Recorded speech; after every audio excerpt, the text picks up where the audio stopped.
Ya, dan itulah sebabnya Allah mendatangkan kesesatan atas mereka yang menyebabkan mereka percaya akan dusta. Lihat di ayat yang ke-10-nya, ini sudah menjelaskan untuk itu ya. Dengan rupa-rupa tipu daya jahat terhadap orang-orang yang harus binasa karena mereka tidak menerima dan mengasihi kebenaran yang dapat menyelamatkan mereka. Karena mereka tidak beriman. Bukan berarti Allah kami itu menyesatkan. Karena di ayat yang ke-10 itu menjelaskan itu. Orang-orang yang harus binasa karena mereka tidak menerima dan mengasihi kebenaran yang dapat menyelamatkan mereka. Nah, berbicara tentang pertanyaan Pak Ustadz Wafi tadi ya. Saya agak lupa sebenarnya pertanyaan di awal tadi. Gimana kalau orang yang tinggal di pedesaan itu berbuat jahat? Dia itu masuk surga atau tidak? Gitu ya. Ya, itu jelas sekali di dalam Roma 1 ayat yang ke-20 ya. Roma 1 ayat yang ke-20, saya bukakan dulu datanya. Semua orang telah mengetahui Allah melalui ciptanya sehingga tidak ada alasan untuk tidak mengenal Allah. Pak Ustadz, saya bukakan di dalam Roma 1 ayat yang ke-20. Bentar ya. Sebab apa yang tidak nampak daripadanya yaitu kekuatan yang kekal dan keilahian dan tampak kepada mereka pikiran karya sejak dunia diciptakan sehingga mereka tidak dapat berdalih. Jadi sudah tidak ada alasan lagi untuk tidak mengenal Allah. Makanya di dalam iman Kristen itu yang menyelamatkan itu pengampunan itu iman. Yohanes 3 ayat 16, karena begitu besar kasih Allah akan dunia sehingga yang mengaruniakan anak yang tunggal supaya setiap orang yang percaya itu tidak binasa melainkan beroleh hidup yang kekal. Roma 10 ayat 9. Jika dengan mulutmu kamu mengaku bahwa Yesus adalah Tuhan dan Allah telah membangkitkan dia dari antara orang mati, maka kamu akan diselamatkan. Dua pertanyaan yang sudah saya jawab. Nah, terkait tadi ada waktu 2 menit setengah. Tadi bilang beramal untuk mendapatkan keselamatan. Terus masalah free will. Sebenarnya balik lagi, kalau masalah free will, seperti apa Oki ini ingin menggunakan free will-nya ketika saya ini ditakdirkan untuk disesatkan? Seperti apa free will saya itu berjalan untuk diri saya? Gitu. Seperti apa free will saya itu berjalan untuk diri saya ketika saya itu ditakdirkan untuk disesatkan? Oke, karena tadi Pak Ustadz Wafi tidak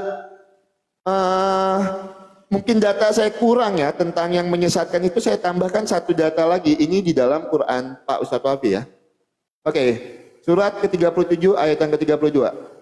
Kami dalam kurung mengakui telah menyesatkan kamu. Sesungguhnya kami sendiri orang-orang yang sesat. Bisa jelaskan ini Pak? Saya tidak mau menafsir. Bisa jelaskan ini? Surat ke-37 ayat ke-32. Kami dalam kurung mengakui telah menyesatkan kamu. Sesungguhnya kami sendiri orang-orang yang sesat. Nah, bicara tentang amal. Tadi siapa yang bicara kalau amal itu menyelamatkan? Saya boleh bantah dengan data ini. Kalau amal itu tidak menyelamatkan di dalam iman kalian. Sebentar, saya bukakan hadisnya. Bicara tentang ini tadi ya, sebentar ya. Oke. Hadis Muslim 5037. Tidak ada seorang pun yang dimasukkan surga oleh amalnya. Dikatakan tidak juga Tuhan, wahai Rasulullah. Beliau menjawab, tidak juga aku, kecuali bila Robmu melimpahkan rahmat padaku. Loh, ini amal tidak menyelamatkan. Di dalam hadis Muslim 5037. Ini tidak menyelamatkan. Kalau amal itu tidak menyelamatkan, letter lex di sini tertulis tidak seorang pun yang dimasukkan surga oleh karena amalnya. Ini saya minta bantah hadis ini dengan data. Ya, tolong bantah hadis ini dengan data. Oke, saya rasa cukup. Silakan Bang Rudi Yohanes kalau mau mengambil waktunya. Ya, teman-teman Kristen di tap-tap layar yuk. Karena kita habis rungkat tadi.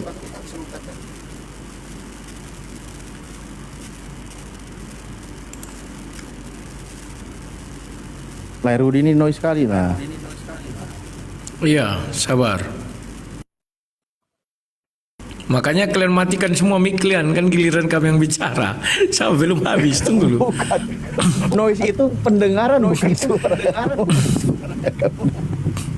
Enggak, kalau kalian matikan mic enggak ada noise-nya. Dia kan kena beradu punya kita.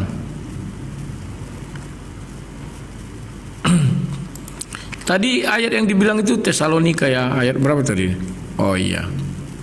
Oke. Pencet ya. Mana nih, lama kali dia. Ya, silakan.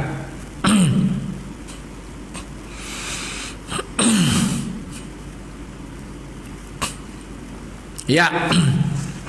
Tadi Mas Oki sudah menjabarkan Tesalonika tadi ya. Itu benar kawan. Jadi kita harus membaca dari ayat 5 bahwa ada nabi-nabi palsu datang, guru-guru palsu mengajarkan bentuk-bentuk Tuhan lain. Dan Tuhan yang mereka ajarkan itu ajarannya apa? Itulah yang dikatakan di sini, bahwa ajarannya mengatakan bahwa Tuhan yang menyesatkan orang. Ya, itu ajarannya, sehingga orang percaya. Ketika Paulus datang, mereka nggak percaya lagi karena sudah diperkenalkan Tuhan-Tuhan lain sebelum Paulus datang. Ya, oke. Sekarang kita lanjutkan lagi ya. Bagaimana dengan perbuatan jahat? Itu juga sudah kita jelaskan bahwa perbuatan jahat itu berasal dari iblis. Perbuatan baik berasal dari Tuhan. Kalau dia membonoi zaman dulu, bagaimana, apakah dia ke surga atau neraka? Lah dia kan belum mengenal yang baik dan jahat. Betul, dia belum mengenal yang baik dan jahat. Karena dia tidak, imannya belum ada. Tetapi yang jahat dari iblis. Itu pertama kali. Tetapi saya percaya, sudah saya buka tadi ayatnya 1 Petrus 3. Sama seperti zaman Nabi Nuh juga akan turun ke dalam kerajaan orang maut. Kan Yesus itu semenjak mengalahkan alam maut, suka-suka Yesus mau ke sana. Orang alam maut sudah kalah. Kawan, kesempatan, mawar hanya 9. Gas, ayo. Gak banyak-banyak 9. Kemudian tadi Ustaz Alif mengambil dari satu-satunya Allah yang benar. Enggak ada kata satu-satunya kok. Dia maha benar. Iya betul, maha benar. Tuhan orang lain juga mengaku maha benar. Tapi kalau Tuhan kami mengatakan satu-satunya Allah yang benar, artinya dia tidak ada Allah di luarnya itu yang mengatakan dia benar. Enggak ada. Pengakuannya itu udah dikunci. Hanya aku satu-satunya Allah yang benar. Titik, selesai, dikunci. Kalau hanya Yesus mengatakan aku maha benar, masih ada Tuhan-Tuhan lain yang maha benar. Mengaku juga dia maha benar. Jadi itu maksud dari pernyataan surat yang saya tanyakan itu. Oke. Mengenai disesatkan tat, sebenarnya ini kajian, tidak apa-apa saya buka dulu sekarang, timbang kita nunggu 2 hari lagi. Baca surat 7 itu ayat 12 itu sampai 25. Yang disuruh sujud siapa? Malaikat. Yang kena marah iblis. Sudah jelas-jelas malaikat itu tercipta dari nur, cahaya. Iblis dari api. Jangan kau bilang nanti bahwa iblis itu dulunya malaikat. Gak ada. Masa malaikat dari api? Malaikat itu golongan tersendiri. Iblis itu golongan jin. Gak boleh disamakan tat. Itu pahami dulu. Jangan diterjang semua. Nah, tadi dibilang lagi sama Alif bahwa iblis itu nanti minta sampai hari kiamat. Makanya kalian tidak teliti membaca Quran. Iblis tidak pernah meminta sampai hari kiamat. Baca surat 7 itu dengan baik. Iblis minta ditangguhkan. Maka Allah mengatakan, ya aku akan memberi engkau tangguh. Sampai kapan? Sampai mereka dibangkitkan. Perhatikan ayat itu baik-baik. Ditangguhkan dari apa? Kan ditangguhkan, diusir dari sorga dia. Keluarlah engkau katanya. Berilah aku tangguh katanya. Berarti enggak diusir dari sorga. Sampai kapan? Sampai mereka dibangkitkan. Yang lucunya, muncullah hadis mengenai Isra dan Mi'raj. Ternyata Adam sudah bangkit di langit pertama. Lah iblisnya kemana? Masih berkeliaran. Kan diberi tangguh sampai Adam dibangkitkan. Adam sudah bangkit di langit pertama, dia sekarang. Loh, kok tangguhnya kapan? Ya. Kemudian pertanyaan saya tadi nggak dijawab loh. Saya ini Kristen. Saya berbuat baik. Apakah saya ke neraka? Sementara ada orang Islam berbuat jahat. Apakah dia ke surga? Oke. Udah. Ya, itu dulu yang bisa saya sampaikan ya. Terima kasih. Mantap, gas. Ini dia. Kalau kayak gini kan enak gasnya.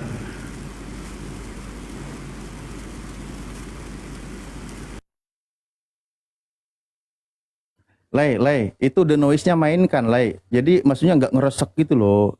Bukan feedbacknya, tapi ngeresek mic-nya. Kerasa bener di telingaku. Oh itu gini, suara AC. Karena ini apanya terlalu sensitif mic-nya. Iya makanya. AC-nya matiin dulu kalau gitu. Oke. Kehangatan aku jadinya. Nah, nggak ada lagi kan? Ya, silakan. Oke, bismillahirrahmanirrahim. Jadi begini ya. Pertanyaan saya di awal itu sudah dijawab oleh Mas Oki. Bagaimana kemudian ada orang-orang yang hidup di pedalaman, dia tidak pernah mengenal Tuhan, akhirnya dia berbuat jahat. Apakah dia masuk surga? Maka Mas Oki mengatakan tidak. Karena berdasarkan Roma 1 nomor 20. Jadi tidak ada alasan lagi dia tidak mengenal Tuhan. Kata Mas Oki, tidak ada alasan lagi dia tidak mengenal Tuhan. Jadi tetap orang yang berbuat jahat meskipun ada di pedalaman, meskipun dia tidak pernah mendengarkan penginjilan, dia tetap masuk neraka. Maka di mana keadilan Tuhan kalau seperti itu? Dia kan nggak tahu gitu loh. Dia nggak tahu. Dia hidup di ruang lingkup yang tidak ada akses internet, tidak pernah tahu kepada siapa itu juru selamat, siapa itu Yesus. Lalu kalau dikatakan misalnya di dalam Roma ya, di sini ya, ini kita baca di dalam Roma 1 nomor 20. Sebab apa yang tidak nampak daripadanya, yaitu kekuatannya yang kekal dan keilahiannya, dapat nampak kepada pikiran dari karyanya sejak dunia diciptakan, sehingga mereka tidak dapat berdalih. Ini pemaksaan banget ayat ini. Ayat ini pemaksaan banget. Bayangkan orang hidup di tengah hutan, tidak pernah tahu apa itu Yesus, tapi dipaksa ya tidak boleh berdalih, tetap masuk neraka kalau berbuat jahat. Loh, mana keadilan Tuhan berarti? Keadilan Tuhannya mana kalau seperti itu? Bayangkan berapa juta orang yang tidak pernah mengenal Kristus di pedalaman sana. Berapa juta orang yang hidup di tengah gunung sana, tidak ada akses internet, dia tidak tahu apa itu kebenaran, lalu dia langsung divonis masuk neraka. Mana keadilan Tuhan? Berbeda dengan Islam. Kalau Islam jelas, orang yang tidak pernah didatangi tentang dalil Islam, seorang ustadz, seorang ulama, seorang nabi, maka mereka tidak disiksa. Mereka tidak disiksa sebab ketidaktahuannya. Karena akses untuk mencari sebuah kebenarannya nggak ada gitu loh. Sedangkan Mas Oki dengan tegas mengatakan, wah tidak bisa berdalih. Tidak bisa berdalih dia. Waduh, keras banget kan? Bertentangan dengan jawaban Mas Rudi. Kata Mas Rudi, gak kenal Yesus sekalipun kalau melakukan 9 roh masuk surga. Meskipun dia bukan Kristen, meskipun bukan juru selamat, tidak percaya juru selamat, yang penting melakukan 9 roh, kata Mas Rudi, masuk surga. Kan bertentangan berarti. Nah, sehingga kalau kita kaitkan, misalnya saya bertanya tentang 2 Tesalonika 2 nomor 11, ya. Oh, karena mereka tidak menerima tentang kebenaran, makanya mereka disesatkan. Lah, apa bedanya dengan Al-Quran kalau begitu? Surah As-Saffat ayat ke-32. Kama aghwaynakum, sebagaimana kami mengakui telah menyesatkan kalian. Penyesatan itu terjadi karena mereka orang fasik. Coba sampean baca di dalam ayat selanjutnya, ayat ke-34-nya itu ya, surah As-Saffat ayat 34-nya. 2 ayat setelah yang Anda tanyakan. Inna kadzalika naf'alu bil mujrimin. Kenapa Allah sesatkan? Ya begitulah akan kita lakukan kepada mereka-mereka yang sering berbuat dosa. Mereka yang mempermudah dengan mengerjakan dosa, meremehkan perbuatan dosa, ya akan kami sesatkan, kata Allah. Itulah yang disebut dengan orang fasik. Baca ayat setelahnya, karena ayat itu udah berdiri sendiri gitu loh. Nah, sehingga bagaimana kemudian Anda akan menjawab kalau kita lihat di dalam Matius 7 nomor 22 ini ya.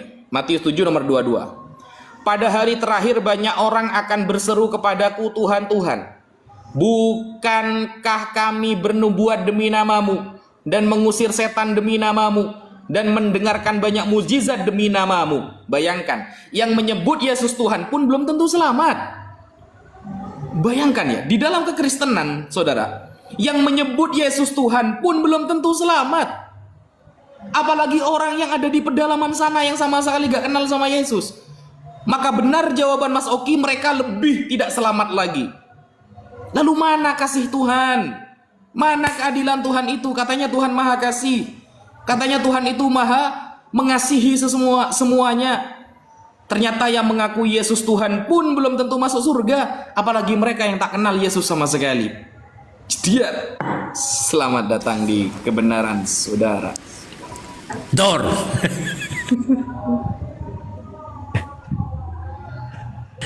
Allahu Akbar. Ayo semangat. Mana kawan-kawan ini? Ayo. Silakan semangat, kita gas.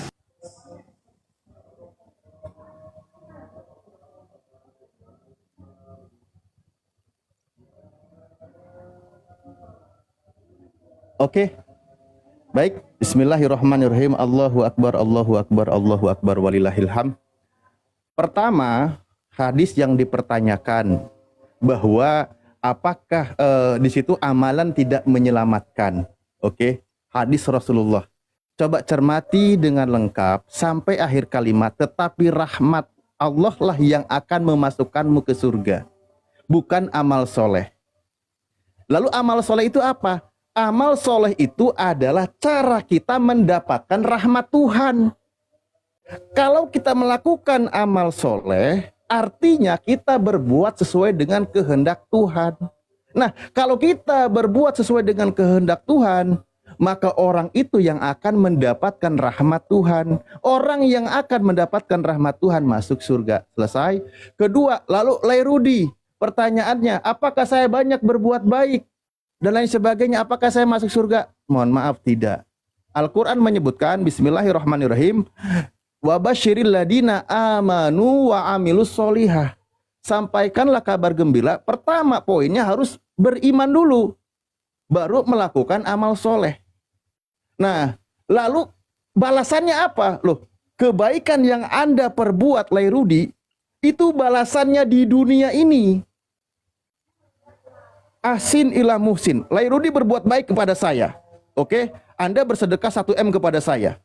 Anda akan mendapatkan balasan kebaikan di dunia ini juga. Dari saya ucapkan terima kasih, Anda menjadi orang baik dan sebagainya. Konteksnya untuk orang yang tidak beriman, balasannya hanya di dunia. Di akhirat nol besar. Bahkan seperti debu yang berterbangan, gak ada gunanya. Karena dia tidak beriman. Itulah yang dikatakan Allah itu Ar-Rahman. Dia Maha Pengasih yang tanpa pilih kasih di muka bumi ini. Siapapun mereka mendapatkan balasan kebaikan di dunia ini. Tapi orang yang beriman, selain mendapatkan balasan kebaikan di muka bumi, juga balasannya nanti di akhirat, yaitu jannah. Makanya sampaikanlah kabar gembira kepada orang yang beriman dan yang beramal soleh, gitu. Jadi poinnya di situ. Nah, kebalikannya, bagaimana ketika ada orang yang melakukan amal kebaikan tapi beriman? Dia seperti hadis Rasulullah, yakhruju minan nar man kana fil qalbihi misqala dzarratin minal iman, akan dikeluarkan dari siksa neraka bagi seorang manusia yang di dalam hatinya ada sebesar biji zarah dari iman. Itu bukti kasih sayang Tuhan kami, itu bukti ajaran kasih Tuhan kami. Walaupun orang itu hidupnya bergelimang dosa tapi hatinya ada iman, dia diselamatkan dari siksa neraka. Di Kristen nggak ada. Ketika orang Kristen mati berdosa, berumur dosa, masuk neraka kan? Masuk neraka dia. Percuma ibadah sia-sia seumur hidup. Tapi di dalam Islam, ketika dia beriman, setelah mengalami siksaan sesuai dengan kadar dosanya, maka orang itu diselamatkan dari siksa neraka, diselamatkan menuju surga. Itulah dalam Islam. Bagaimana di dalam ajaran Yesus? Ketika Yesus ditanya oleh muridnya, "Guru yang baik, bagaimana caranya agar aku bisa masuk ke dalam surga?" Markus 10 nomor 16, 17, 18. Apa jawab Yesus? "Mengapa engkau katakan aku baik? Karena hanya ada satu yang baik, yaitu Allah saja," kata Yesus. Oke? Dan jika engkau ingin masuk ke dalam kerajaan surga, lakukan segala perintah Tuhan. Jangan membunuh, jangan berzina, dan sebagainya. Itulah amalannya. Beriman kepada satu Tuhan dan melakukan perintah Tuhan, orang itu akan selamat. Makanya tadi Yohanes 17 nomor 3, orang itu yang didoakan oleh Yesus karena orang itu melakukan perbuatan-perbuatan sesuai dengan diajarkan oleh Yesus. Makanya didoakan akan masuk surga, akan selamat. Yaitu percaya satu Tuhan, percaya Yesus sebagai utusan Tuhan. Itu prinsipnya. Coba saya punya satu pertanyaan. Kalau tadi ayat Al-Qur'annya bahwa Allah itu adalah Tuhan yang Esa, ayatnya ada. Tuhan yang Maha Benar, ayatnya ada. Nah, Kristen tadi mengaku Tuhannya satu, bukan tentang hitungan. Terserahlah, nanti saya nggak mau main, apalagi 1 Yohanes 5 nomor 7. Pertanyaan saya, Markus 10 nomor 17. Kata Yesus, "Jangan engkau berkata kepadaku baik, hanya ada satu yang baik, yaitu Allah saja." Pertanyaan saya, hanya satu yang baik di situ, apakah Yesus atau bukan Yesus? Monggo dijawab. Gitu ya. Berikutnya, karena masih ada waktu, tetap akan saya manfaatkan. Mohon bersabar pemirsa. Oke, nah jadi semua tadi pertanyaan-pertanyaan sudah dijawab. Dan juga boleh ada pertanyaan lain. Apakah orang Kristen yang mati berlumur dosa, dia akan selamat masuk ke dalam surga? Oke, itu juga boleh dijawab pertanyaannya. Terima gaji. Oke, Mas Oki aku duluan ya. Boleh. Ayo kawan-kawan Kristen, dukung biar kubal-bali orang ini dua. Kalau satu, Lip, kapan kita yuk? 1 lawan 1 dulu yuk. Dari dulu lah kita sudah sering lah. Aku kalau PKN memang nggak pernah terus terang. Ini aja baru kali ini. Oh iya. Ya nanti kapan waktu ya kita PKN ya. Dulu memang dia nggak nampak wajah kawan. Aku nggak tahu. Ternyata dia tampang Rambo juga.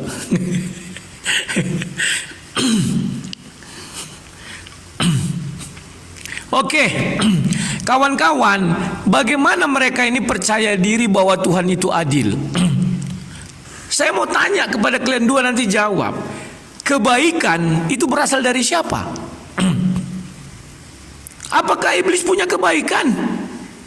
Contoh, saya menolong orang miskin, saya menolong anak yatim. Apakah itu berasal dari iblis? Mereka ini nggak paham konsep, kawan. Kalau saya tadi selaras dengan Mas Oki, bagaimana orang zaman dahulu yang membunuh?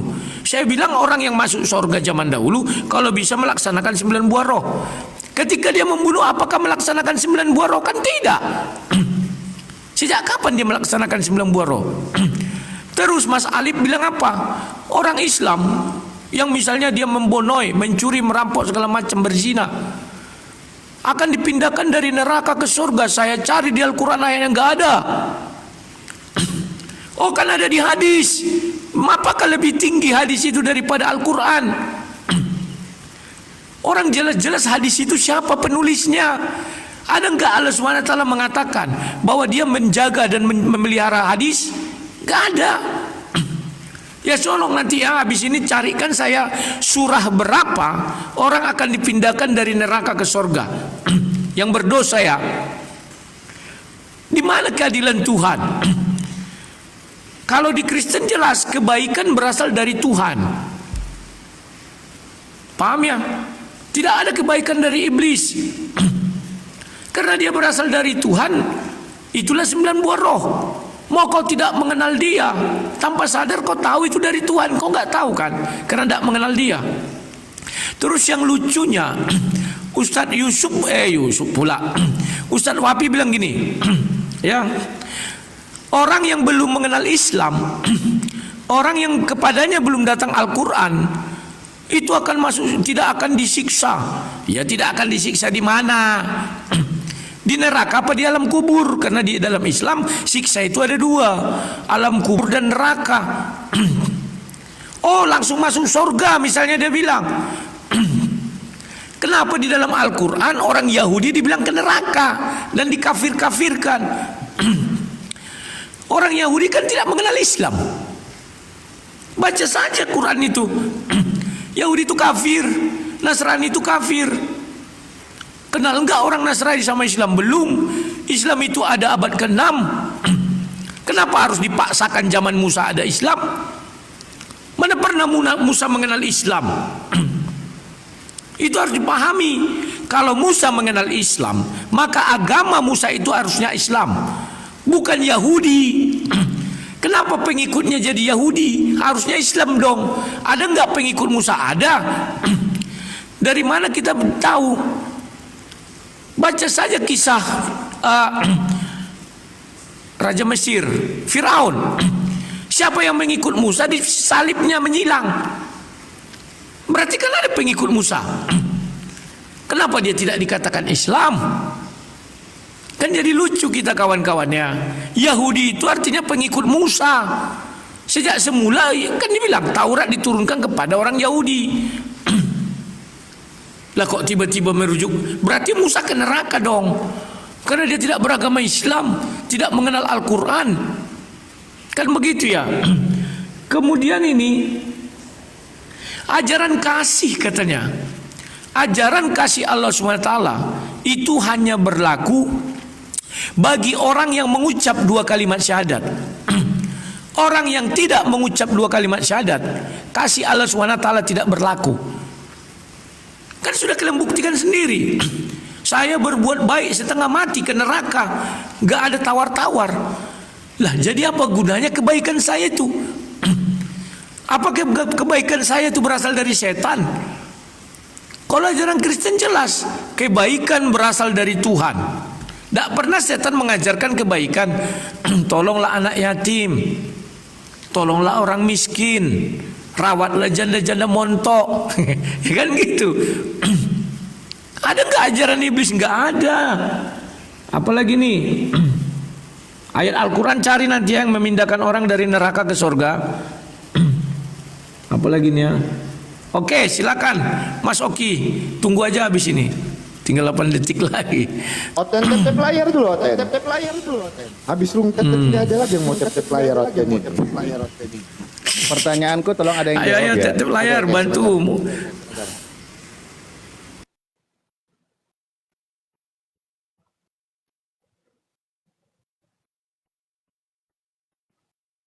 Sebentar.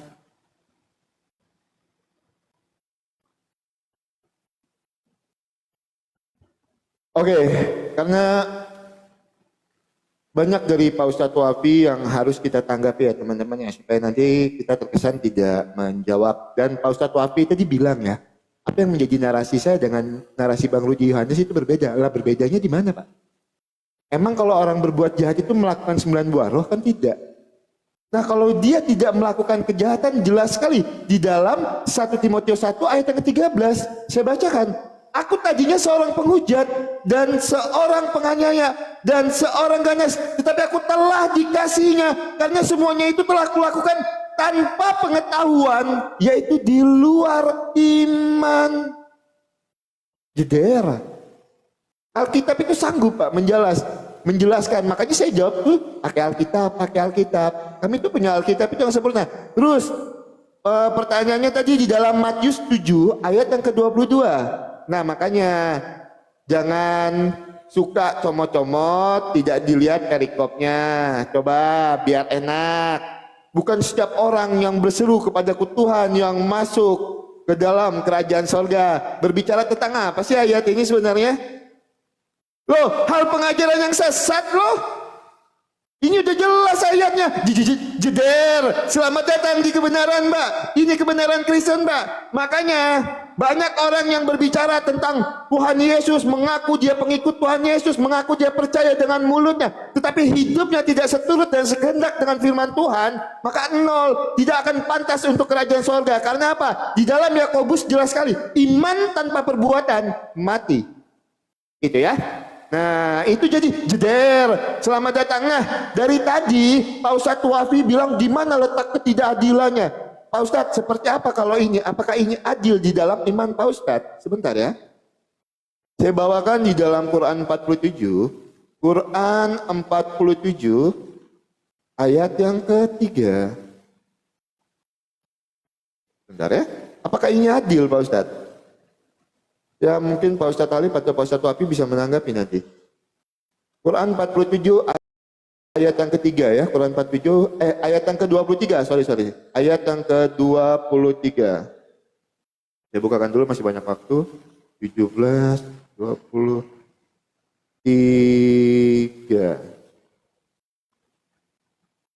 Mereka itulah orang-orang yang dilaknat oleh Allah. Lalu dia menulikan pendengaran dan membutakan penglihatan mereka. Apakah ini adil? Sedangkan Yohanes 9 ayat 6 sampai dengan ayat yang ke-7. Tuhan Yesus menyembuhkan orang buta. Sedangkan di sini, siapa yang membuat orang buta? Dia menulikan pendengaran dan membutakan penglihatan mereka. Di mana letak keadilannya? Ayo, di mana letak keadilannya? Kalau berbicara tentang keadilan, terus saya bukakan di dalam Al-Baqarah ayat yang ke-65. Al-Baqarah ayat yang ke-65.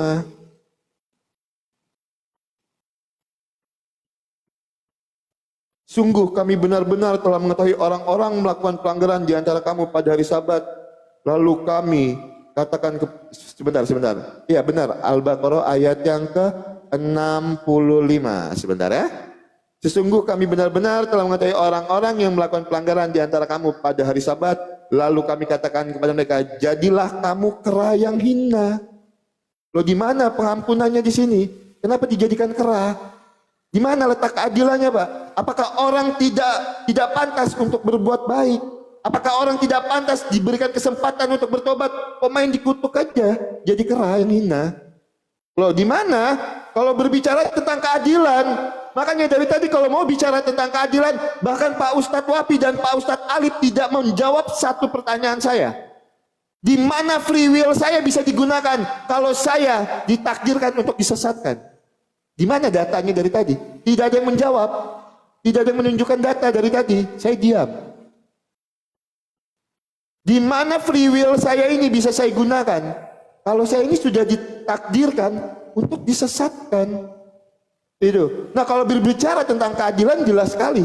Di mana letak keadilannya? Di dalam Al-Baqarah ayat yang ke-65, surat ke-47 ayat yang ke-23. Di mana letak keadilannya? Oke, Bang Rudi Yohanes kalau mau menambahkan silakan Bang. Ada 21 detik Bang. Oke, terima kasih.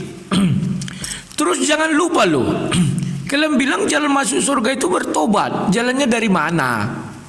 Makanya baca surat 7, baca surat 2 ayat 30 sampai 38. Adam itu bertobat, tobatnya diterima, diusir dari surga. Terima kasih.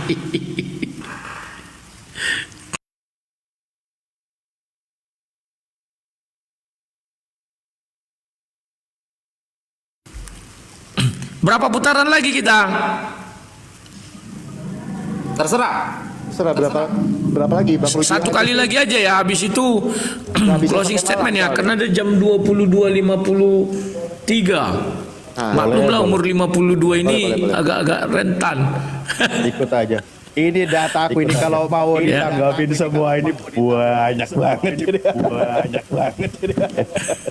Ya, nanti kita ulangi lagi kapan waktu. Jadi kalian dulu, habis itu kami tanggapi, baru penutup kita ya, closing statement. Silakan. Tunggu, sabar. Oke, bismillahirrahmanirrahim. Mas Oki mengatakan tidak menjawab katanya. Ketika kita memiliki free will tapi sudah untuk disesatkan. Padahal itu sudah saya jawab berkali-kali di awal. Ingat, yang harus digarisbawahi, yang disesatkan oleh Allah adalah orang yang fasik. Orang yang fasik adalah orang yang meremehkan perintah Allah. Sudah saya kasih dalilnya dari awal. Berarti free will dari dia meremehkan perintah Allah dan meninggalkan perintah-perintah Allah. Sehingga jatuhlah dia mendapatkan siksa dari Allah di dunia dengan Allah sesatkan dia. Begitu, bukan berarti kita langsung ditakdirkan sesat gak ada alasan, bukan. Makanya di awal saya katakan, wa ma yudillu bihi illal fasiqin. Surah Al-Baqarah ayat 26. Allah gak akan menyesatkan kalau dia gak fasik. Jadi fasik dulu, baru disesatkan oleh Allah. Lah fasik ini berarti atas free will-nya dia. Dia meremehkan perintah Allah, dia meninggalkan perintah Allah, barulah terjadi begitu loh. Lalu Di sini Mas Oki membawa surah Muhammad ayat ke-23. Ulaika alladzina la'anahumullah fa'asammahum wa a'ma absarahum. Mereka itulah orang yang dilaknat oleh Allah, lalu dia menulikan pendengaran dan membutakan penglihatan mereka. Selalu saya katakan, orang-orang yang mendapatkan siksaan seperti ini ya adalah orang-orang yang fasik. Kamu tadi mengatakan jangan comot-comot dong, baca satu perikop. Sama, saya juga mengatakan begitu. Jangan comot-comot, lihat ayat selanjutnya, lihat ayat sebelumnya. Apa ayat sebelumnya? Fahal asaitum in tawallaitum an tufsidu fil ardh wa tuqatti'u arhamakum. Apakah seandainya berkuasa kamu akan berbuat kerusakan di bumi dan memutuskan hubungan dengan kekeluargaanmu? Orang yang berbuat kerusakan di bumi, memutuskan silaturahim adalah perbuatan yang sangat besar dosanya. Membuat kerusakan di bumi kayak orang-orang Israel tuh, maka mereka pantas dibutakan dan ditulikan dari kebenaran oleh Allah Subhanahu wa ta'ala. Jangan dicomot-comot juga, baca ayat sebelumnya gitu, karena pakai ulaika mereka itulah. Siapa mereka? Baca ayat sebelumnya gitu loh. Kemudian tadi juga membawakan surah Al-Baqarah ayat 65. Walaqad alimtumul ladzina tadaw minkum fis sabt fakulna lahum kunu qiradatan khasiin. Dan orang-orang yang melanggar hari Sabat, mereka dilaknat oleh Allah. Ingat, pelanggaran hari Sabat bukan satu kali terjadi. Awalnya Allah memerintahkan orang-orang Bani Israel untuk beribadah di hari tertentu, mereka tidak mau. Karena di hari Jumat saat itu adalah hari di mana Allah berikan rezeki. Mereka meminta hari Sabtu, dipindahkan kepada hari Sabtu. Akhirnya Allah turuti permintaan mereka, dikasih di hari Sabtu. Ternyata mereka tetap melanggar hari Sabat.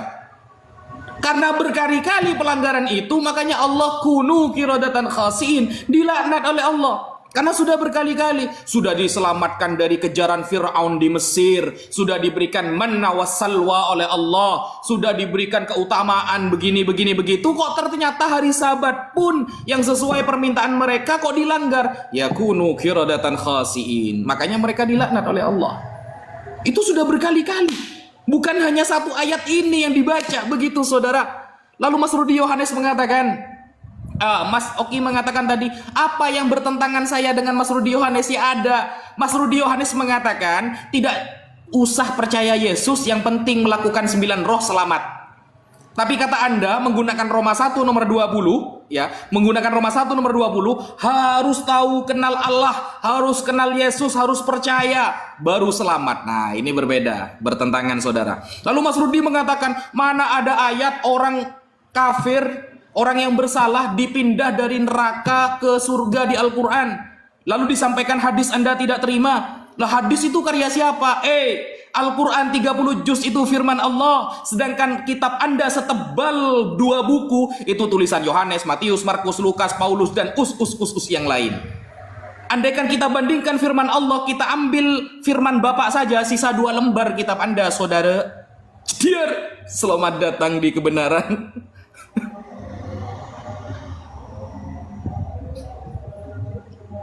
Nggak ada jawaban lagi yang jitu. Mungkin Aduh.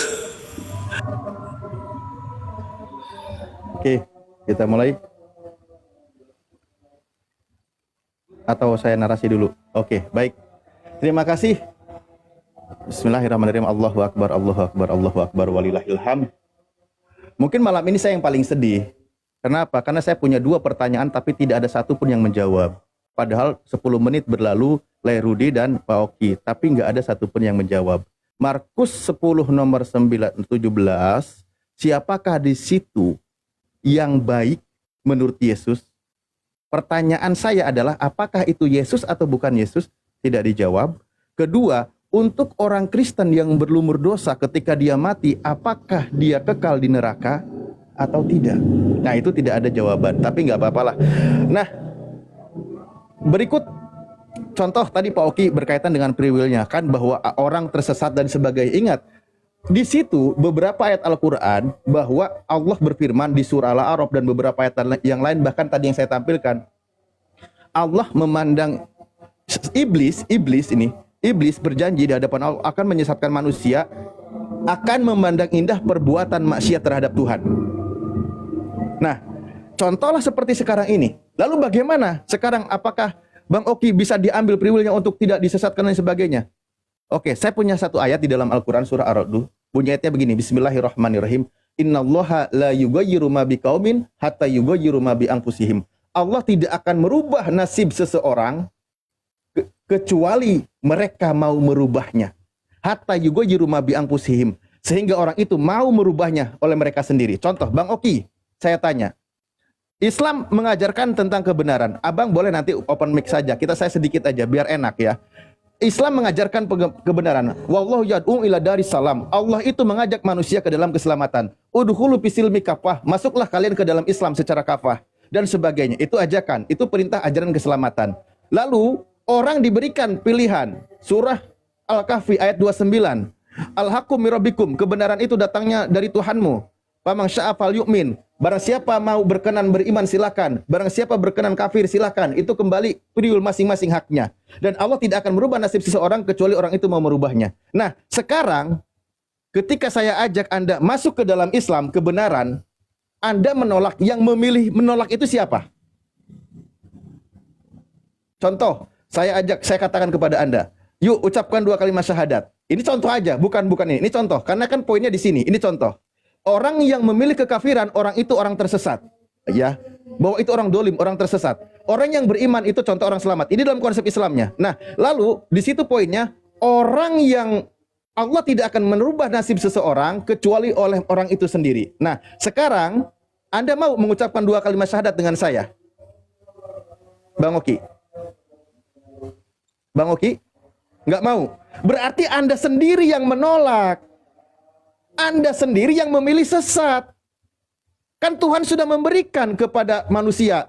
Tuhan tidak akan merubah nasib keadaan seseorang kecuali orang itu mau merubahnya. Jadi ketika ada orang yang tersesat memilih kesesatannya, jangan salahkan Tuhan karena Anda memilih jalan yang sesat. Karena Anda memilih jalan yang sesat, maka dihukumilah Anda orang tersesat. Buktinya Anda tidak mau memilih jalan yang benar. Kan gitu. Jadi tidak bisa menyalahkan kepada Tuhan. Anda sendiri yang memilih. Seperti itu poinnya yang disampaikan. Nah, berikutnya apa ya? Semuanya sih kalau sudah dibahas berkaitan dengan hadis Rasulullah. Allah berfirman. Itu Ustaz. Lebih tinggi mana hadis sama Al-Qur'an kata Mas Rudi Yohanes? Allah kan berfirman, "Qul in kuntum tuhibbunallah fattabi'uni." Bahwa jika engkau ingin benar-benar dicintai Allah, maka ikutilah Rasulnya. Ya ikutilah apa yang diajarkannya. Bukan masalah tentang lebih tingginya. Loh, Al-Quran itu hukum terutama. Al-Quran wahyu firman Tuhan. Hadis Rasulullah itu mufasir yang menjelaskan ayat-ayat Al-Quran. Yang tidak bertentangan, apalagi konteksnya derajatnya hadis sahih. Seperti itu. Jadi kalau hukum terutama yang mutlak kebenarannya terjaga terpelihara Al-Quran. Lalu kita dijelaskan oleh Rasulullah dengan hadis-hadisnya. Seperti itu. Yaitu saya rasa kita semua sudah paham. Nah, untuk teman-teman Kristen ini justru saya kasihan sebenarnya. Karena satu, tidak ada jaminan orang Kristen yang menuhankan Yesus beribadah hari Minggu ke gereja dijamin masuk surga oleh Yesus. Nggak ada. Saya berani katakan nggak ada. Nggak ada. Saya tambahin Ustaz, sedikit Ustaz. Ya, siap. Lebih tinggi mana Paulus gitu? sama Yesus? Paulus bilang 9 roh menyelamatkan. Kata Yesus harus percaya dulu dan dibaptis. Ayo. Padahal tadi pertanyaan saya nggak ada jawaban ya. Tidak ada, ada orang Kristen yang masuk neraka. Itu apakah dia kekal di neraka? Sudah, nanti kita jawab. Ya. Aku dulu Mas Oki ya. Dan satu lagi, siapa satu yang baik menurut Yesus di Markus 10 nomor 17? Apakah Yesus atau bukan Yesus? Aku jelaskan Markus 10. Alif berbicara Bible itu tidak bisa kau ambil sepotong ayat. Kenapa Yesus mengatakan itu? Ada datang orang, guru yang baik katanya. Yesus mengatakan, jangan kau bilang aku baik. Kenapa Yesus mengatakan itu? Karena orang itu belum mengenal Yesus. Apa maksudnya? Baca ayat selanjutnya. Yesus mengatakan, pergilah jual seluruh hartamu. Apa dia sanggup? Kan gak sanggup. Sementara yang dia bilang itu adalah hukum-hukum Bapa di sorga. Aku sudah memberi perpuluhan, aku sudah berpuasa. Makanya Yesus mengatakan Bapa yang baik, karena dia sudah mengenal Bapa. Sementara dia belum mengenal Yesus, kan akhirnya dia kecewa. Mana yang dia katakan dia baik Yesus itu? Kan akhirnya dia kecewa. Bahwa orang itu mengatakan Yesus baik karena dia belum mengenal Yesus. Begitu dia mengenal Yesus, maka pergilah dia dengan perasaan kecewa. Kan benar Yesus, berarti Yesus tidak baik. Kalau dia mengakui Yesus baik, dia akan melaksanakan itu, pergi menjual seluruh hartanya dan membagikan kepada orang-orang miskin. Paham ya? Oke. Sekarang kita lanjutkan. Aku geli melihat kalian ini. Pertanyaanku enggak kalian jawab. Ya. Kebaikan berasal dari siapa? Dari setan apa dari Allah Subhanahu wa ta'ala? Nanti dijawab penutup. Kemudian yang kedua, Kristen yang berbuat dosa kekal di neraka atau bagi kekal? Bagi kami neraka dan sorga itu bukan tempat ece-ece. Ya, orang di laundry di sana baru dipindah-pindahkan, nggak ada itu. Kemudian yang ketiga, Ustadz Wapi sudah menyerah, tidak ada di Al-Quran. Dan Ustadz Alif bilang hadis itu penjabaran dari Al-Quran. Ya mana yang dijabarkan? Ada nggak di Al-Quran orang dipindahkan dari neraka ke sorga? Nggak ada. Lantas hadis itu menjabarkan apanya? Nggak jelas. Pahami dulu konteksnya. Ada nggak Allah mengatakan Al-Quran hadis itu terjaga? Nggak ada. Makanya ada hadis doif. Makanya banyak kali kalian buat aturan ke hadis. Mana hadis yang tidak mendukung Muhammad dikatakan doif. Mana hadis yang mendukung Muhammad jadi serba perfect itu dikatakan sahih. Sahih pun belum tentu kalian terima. Ada lagi nanti, wah kalau tidak sesuai ini enggak. Sekalipun ada di hadis, kalau tidak ada di Al-Quran. Saya ingat itu ucapan Yusuf PI sama Tristan. Kami menolak. Tidak ada di Al-Quran loh. Dibilang dipindahkan orang dari neraka ke surga. Carikan ayatnya. Jangan hanya omong kosong. Ya. Terus gini loh. Udah ya.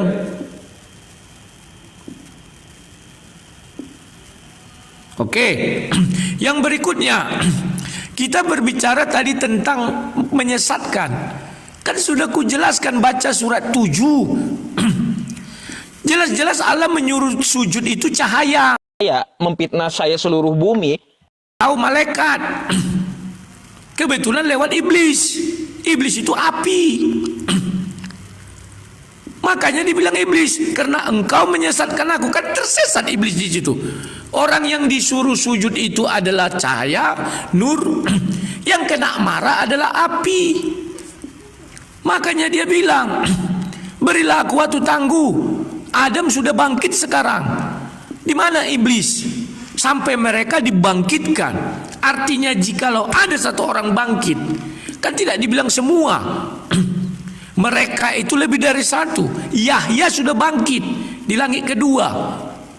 Di mana sekarang iblis? Itu kalian jawab dulu. Masa saya berbuat baik karena saya tidak beriman kepada 2 kalimat syahadat, lantas saya ke neraka? Di mana letak keadilan Tuhan? Terus orang Islam, ada nggak Islam yang tidak melaksanakan sholat Jumat? Banyak. Kalian lihat di mall kalau hari Jumat. Kenapa tidak dikutuk jadi kera?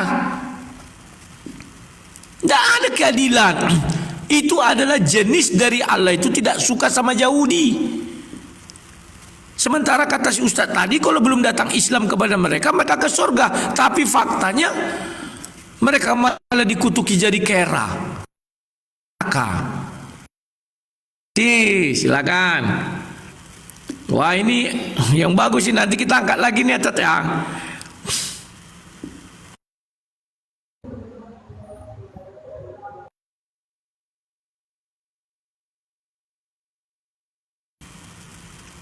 Habis ini closing statement kami dulu ya, baru kalian.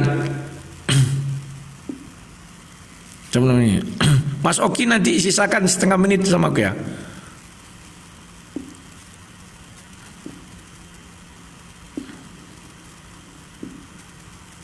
Semuanya udah dijawab ya. Semua udah dijawab sama Bang Rudi Yohanes ya. Nah tadi Pak Ustadz Alif memberikan analogi buat saya. Sekarang kalau saya suruh kamu bersyahadat, kamu mau nggak? Saya jawab enggak. Loh kenapa saya nggak mau? Karena saya sudah ditakdirkan untuk tersesat. Makanya saya tidak bisa menggunakan free will saya lagi. Seperti apa saya menggunakan free will saya itu? Gitu loh.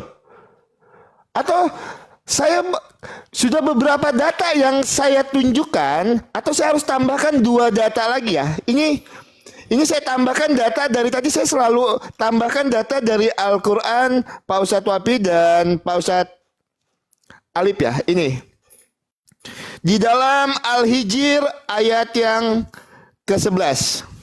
Oke. Tidaklah datang seorang rasul kepada mereka kecuali selalu memperolok-oloknya. Ini kan kelakuan fasik nih, orang jahat nih ya, memperolok-olok kerjanya. Kita cari tahu siapa yang memasukkan olok-olok ini. Al-Hijr ayat ke-12. Demikianlah kami memasukkan olok-olok itu ke dalam hati orang-orang berdosa.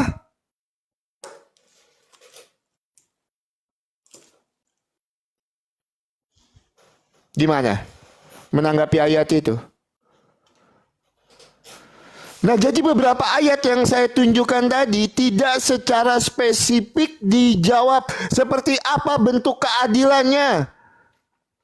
Apakah tidak ada pengampunan ketika dikutuk menjadi kera?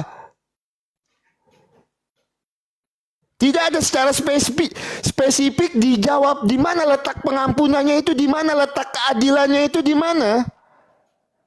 Nah, masalah disesatkan. Berapa banyak ayat yang saya tunjukkan dari tadi diputar-putar ke orang fasik. Yang menyebabkan orang berbuat fasik itu kan iblis. Nah, yang menyesatkan iblis itu siapa? Gitu loh, kita gunakan analoginya di situ. Misalnya nih, saya berbuat dosa, saya ini berbuat dosa misalnya ya. Itu kan atas bisikan iblis. Nah, iblis ini yang menyesatkannya siapa? Sumbernya siapa? Kan analoginya di situ. Misalnya saya malam ini ke kafe remang-remang misalnya kan. Itu kan atas bisikan iblis. Nah, iblis itu dapat bisikannya dari iblis itu disesatkannya oleh siapa? Kan poinnya di situ jalurnya. Itu silakan Bang Rudi Yohanes tadi minta tambah waktu ya. Silakan dia ambil aja Bang. Silakan dia ambil aja Bang. Ya, oke, terima kasih. Satu lagi nanti kalian tolong jelaskan. Tadi saya ada mengulas surah 48 ayat 2. Sampai hari ini saya ingin tahu apa dosa Muhammad zaman dahulu dan apa dosa Muhammad yang akan datang. Kami ingin tahu. Ya. Dan saya sudah cari di Al-Quran, Nabi Muhammad tidak pernah bertobat minta ampun. Saya belum temukan ayatnya. Bantu nanti. Tapi kalau Adam ada ayatnya. Baca di surah 7 dan baca di surah 2 ayat 30 sampai 38. Adam minta tobat dan tobatnya diterima. Apakah dia ke surga? Enggak, diusirkan ke bumi. Enggak ada itu. Enggak ada cerita. Enggak ada cerita. Dan Mas Oki benar. Ada ayat di Al-Quran yang mengatakan apa? Allah yang membolak-balik hati. Jadi ketika saya menolak Allah, ya jangan marah. Allah yang membolak-balik hati saya. Kalau nanti tiba-tiba saya mualaf, berarti Allah membolak hati saya. Gak ada urusan. Paham ya? Kemudian yang hebatnya lagi, bagaimana seorang pembunuh karena Islam masuk surga, sementara saya orang yang kafir berbuat baik masuk neraka? Keadilan macam apa itu?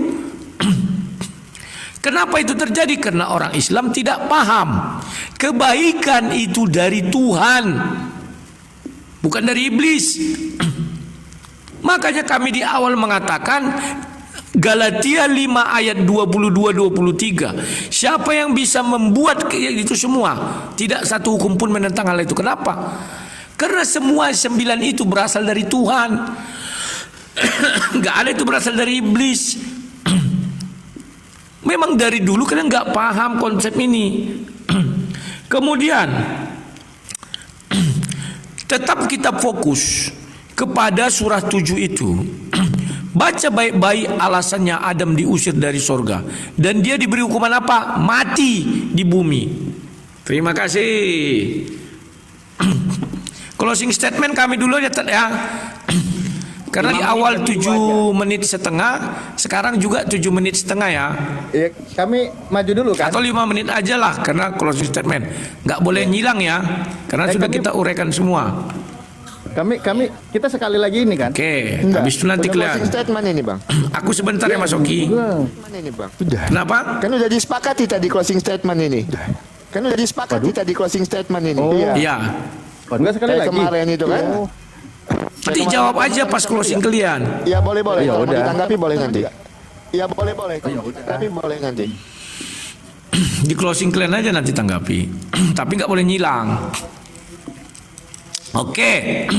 Terima kasih ya kepada Ustadz Wafi sama Ustadz Alif.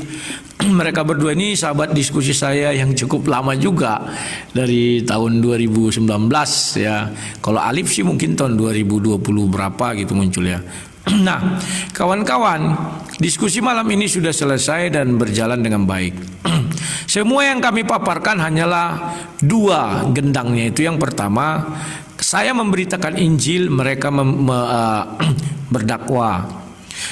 Saya belajar, mereka belajar. Saya bertanya kepada mereka, kan itu belajar. Mereka bertanya kepada kami juga belajar. Kami membantah, mereka membantah, itu namanya berapologet. Jadi 3 hal ya.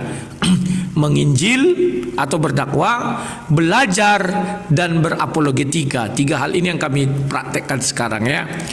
Nah, kawan-kawan, jangan kalian memikir bahwa wow, ini jadi begini, janganlah, slow lah. Ini hanya diskusi ya. Apapun yang kami ucapkan di sini karena kami membalas apa yang menjadi pertanyaan mereka dan apa yang menjadi bantahan kami. Dan itu sudah kami sepakati bersama ya. Nah, untuk itu kawan-kawan, saya mohon maaf kalau ada kata-kata yang salah yang membuat kalian terluka, mohon dimaafkan ya. Dan terima kasih kepada orang yang mendukung kami baik berupa tap-tap layar dan koin-koinnya, juga kalau yang di YouTube dan Facebook. Yang di Facebook mengasih bintang, yang di YouTube mengasih gift meskipun belum ada, atau mengasih nonton iklannya. Terima kasih atas dukungan kalian. Memang betul tanpa dukungan kalian kami kadang semangatnya agak menurun. Itu manusiawi. Kenapa? Wah, seolah-olah kami dilepaskan begitu saja. Tapi begitu kalian mendukung, wah, semangat kami juga berkobar-kobar ya. Nah, harapan kita nanti saya akan bertemu dengan Alif lagi di lain waktu dan kesempatan mengenai bahasan-bahasan yang kami ucapkan tadi, biar lebih bisa digali lebih dalam ya. Kalau Ustadz Wafi 2 lusa kami akan berbicara tentang siapa penyesat. Kalau Alif saya belum tahu nomor WA-nya ya, nomor WA saya mungkin dia udah tahu. Saya lupa, pernah kayaknya beliau nge-WA atau cuman saya lupa aja. Karena di WA saya nama semua orang saya ganti-ganti. Ada namanya Karpidol, ada Belua, ada apa. Ya wajar lah ya. Nah, selanjutnya kawan-kawan, silakan Oki, penutup bagi 2 kita. Masih banyak itu bang. Mau saya ambil lagi? Enggak, 2 menit lagi. Kita kan 5 menit bagi 2, silakan. Oh, 5 menit bagi 2. Oke, teman-teman, sebelumnya saya ucapkan terima kasih untuk Pak Ustadz Wafi, Pak Ustadz Alif, orang-orang yang luar biasa mau berdiskusi malam ini. Tidak ada niat hati saya untuk merendahkan, ini cuma diskusi. Saya cuma ingin mendapatkan jawaban dari Pak Ustadz Wafi dan Pak Ustadz Alif. Buat teman-teman muslim, saya juga minta maaf kalau ada narasi dan kata-kata saya yang menyakiti hati kalian. Ya, berbicara tentang konsep keselamatan, konsep keadilan, di dalam iman kekristenan itu jelas sekali. Kami punya Tuhan itu, orang Kristen itu punya Tuhan bukan cuman yang mengasihi, tetapi yang adil. Karena keadilan Tuhan itulah maka sang firman itu menjadi manusia. Yohanes 1 ayat 14. Firman itu telah menjadi manusia dan diam di antara kita. Untuk apa? Untuk menebus kita sebagai orang berdosa. Karena di dalam Kejadian 3 tadi, manusia itu jatuh ke dalam dosa. Manusia diciptakan menurut gambar dan rupa Allah, bahkan hampir sama dengan Allah. Maka Tuhan Yesus itu menebus kami dengan darahnya yang mahal. Di dalam 1 Korintus 6 ayat yang ke-20. Kalau bicara tentang keselamatan di dalam iman Kristen itu semata-mata karena kasih kebaikan Tuhan terhadap kami sebagai orang yang berdosa. Yohanes 3 ayat 16, karena begitu besar kasih Allah akan dunia ini sehingga Ia mengaruniakan anaknya yang tunggal supaya setiap orang yang percaya itu tidak binasa melainkan beroleh hidup yang kekal. Jadi kalau kami mengusahakan keselamatan kami tidak akan bisa. Jelas konsep keselamatan dan keadilan di dalam iman kekristenan. Dan saya mau tegaskan, orang Kristen itu tidak menyembah tiga Tuhan, tetapi Tritunggal itu berbicara tentang kebagaimanan Allah seperti yang saya jelaskan di awal tadi. Ya, buat teman-teman Kristen, hidup untuk Kristus, mati adalah sebuah keuntungan, tetap menjadi saksi Tuhan di dalam kehidupan kita tanpa kita menghujat agama lain, tanpa kita menjatuhkan agama lain. Silakan Bang Rudi Yohanes kalau mau diambil. Sudah selesai. Sudah selesai. Iya.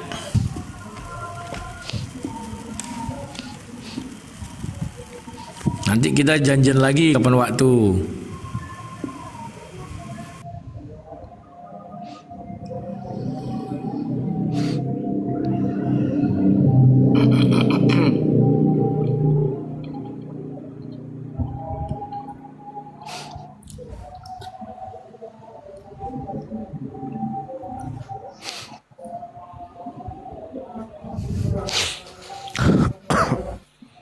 Oke, Bismillahirrahmanirrahim. Pertama, dengan closing statement ini saya berterima kasih kepada seluruh teman-teman Kristen, khususnya Mas Rudi Yohanes dengan Mas Oki yang sudah berdiskusi dengan cara baik, dengan tidak menghujat dan lain sebagainya, dan itu sangat kita apresiasi. Dan untuk menjawab pertanyaan Mas Oki yang terakhir tanpa saya menyeberang kepada kekristenan lagi, jadi begini, konsep keadilan Tuhan itu begini, yang jahat dihukum, yang baik dapat hadiah. Yang jahat dihukum, yang baik dapat hadiah. Yang jahat, kenapa kok bisa jahat? Karena dia mengikuti bisikan syaitan, iblis. Nah, lalu kita larilah ke iblis. Berarti iblis adalah biang kerok dari penyesatan. Nah, kenapa iblis disesatkan oleh Allah? Kenapa iblis kok disesatkan oleh Allah? Karena dia melanggar sujud kepada Adam. Itu. Jadi bukan tanpa alasan Allah tidak ada apa-apa langsung wahai iblis kamu sesat. Enggak. Jadi penentangan dia, kesombongan dia dengan perintah Allah itu yang menyebabkan Allah murka kepada dia. Gitu. Sehingga Allah mengecap dia sebagai orang yang sesat. Karena dia fasik. Meremehkan bahkan sombong. Kesalahan iblis itu ada 4. 1. Dia tidak segera bertaubat. 2. Tidak menyesal. 3. Tidak mengakui kesalahannya. 4. Bahkan menentang aturan Allah Subhanahu wa ta'ala. Nah, sehingga pemahaman kemudian bahwa Allah zat yang maha menyesatkan itu tidak kemudian Allah nggak ada apa-apa itu menyesatkan, tidak. Tapi semua bermuara kepada apa yang saya jelaskan. Misal, Mas Rudi Yohanes bertanya kepada saya, ada nggak sih ayat Al-Quran orang dari neraka dipindah ke surga? Ada. Dan itu sering dibawa orang Kristen. Surah Maryam 71-72. Wa imminkum illa wariduha. Tidak ada dari kalian yang gak akan masuk neraka. Kana ala rabbika hatsman maqdiyah. Dan hal itu adalah ketentuan yang sudah ditetapkan. Gak ada dari kalian yang gak akan menyentuh neraka. Kemudian summa nunajjil ladzina taqaw. Tapi nanti kemudian kita selamatkan orang yang bertakwa. Setelah masuk neraka, kok dia ternyata ada imannya, ada yang mengikuti perintah Allahnya, sholatnya, sholawatnya kepada Nabi Muhammad, maka nunajjil ladzina taqaw, lalu diselamatkan oleh Allah. Itu ayatnya. Dan kemudian Nabi Muhammad misalnya di dalam surah Al-Fath ayat 2, liyaghfira lakallahu ma taqaddama min dzambik. Apa kesalahan Muhammad terdahulu? Nah, ayat itu turun, kita harus tahu asbabun nuzul. Ayat itu turun berkaitan dengan surah Al-Ahqaf ayat 9. Itu menguatkan kepada Nabi Muhammad bahwa apapun, andaikan pun dulu sampai akan datang akan ada kesalahan, Allah akan mengampuni. Karena itu sebab turunnya ayat itu berdasarkan surah Al-Ahqaf ayat 9. Lihat di dalam tafsir Ibnu Katsir Ad-Dimashqi. Monggo Ustaz Alif. Baik, terima kasih Gus Wapi. Pertama ya, keadilan Allah Subhanahu wa taala di dalam Al-Qur'an tertulis dengan jelas. Bismillahirrahmanirrahim. Allahu akbar, Allahu akbar, Allahu akbar walillahil hamd. Surah Al-Quran surah Al-Isra ayat 70, seingatku di situ benar, kalau saya buka aja ya, benar. Walaqad karramna bani Adam wa hamalnahum fil barri wal bahri wa razaqnahum minat thayyibati wa fadlnahum ala katsirim mimman khalaqna tafdila. Jadi Allah telah muliakan seluruh anak cucu Adam tanpa memandang agamanya. Semua diberikan rizki yang terbaik. Itu bukti maha pengasihnya Allah. Ya Anda sekarang tidak akan merasa, karena Anda tidak beriman. Tapi ayat Al-Qur'annya demikian mengatakan, wa razaqnahu minat thayyibat, Tuhan memberikan rizki. Anda berusaha, saya berusaha, ketika sama-sama berusaha sama mendapatkan rizkinya di dunia ini. Itu bentuk keadilan Tuhan. Anda berbuat baik, saya berbuat baik, Anda akan mendapatkan balasan kebaikan di muka bumi ini. Itu bentuk keadilan Tuhan. Tapi ingat, di akhirat nanti kebaikan Anda tidak ada nilainya. Kenapa? Karena Anda tidak ada iman. Itulah yang membedakan. Lalu tadi mengatakan, Bang Oki sudah mengatakan, loh nggak mau, saya mau syahadat. Orang saya udah disesatkan oleh Tuhan. Udah tahu disesatkan, udah tahu tersesat, milih hidup tersesat. Kayak mana sih jadinya? Kan lucu. Padahal Tuhan tuh berkata, hei, Tuhan itu tidak akan merubah nasibmu kalau kamu tidak berusaha untuk merubahnya. Ayo berubah. Kan itu Tuhan berkata seperti itu. Bukan mengandalkan semuanya kembali ke Tuhan. Nanti kau meler ingusmu, biarin aja lah. Kan semuanya itu kehendak Tuhan. Nanti Tuhan yang sendiri yang angkat. Nah itu gak bisa kayak gitu. Jadi semua itu sudah ketentuan Tuhan. Itulah kebenaran ajaran kasih sayangnya di dalam Islam. Seperti itu. Oke? Ini 5 menit bagi 2 ya? Iya, 5 menit bagi 2. Gak beres Lairudi ini. Ini tadi aku makan, ini tadi Ruti. Udah dia yang terakhir bernarasi, dia habis itu closing statement 7,5 menit sendiri dia. Gua cuma 2,5 menit. Gak beres. Enggak, kami juga 5 menit tadi. 5 menit bagi 2 jadi Pak Ustaz. Kami 5 menit tadi, bagi enggak dua, sampai kan? 7 menit. 5 menit bagi 2. Iya, 2. Iya kami bagi 2 juga. Kau tadi terakhir narasi. Enggak, kami bagi 2 tadi, 5 menit bagi 2. Iya benar. Itu closing. Benar.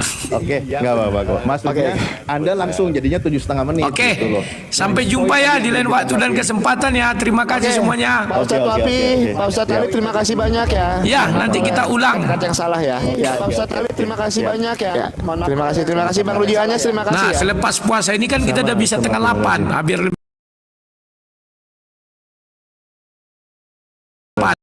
Biar lebih lama.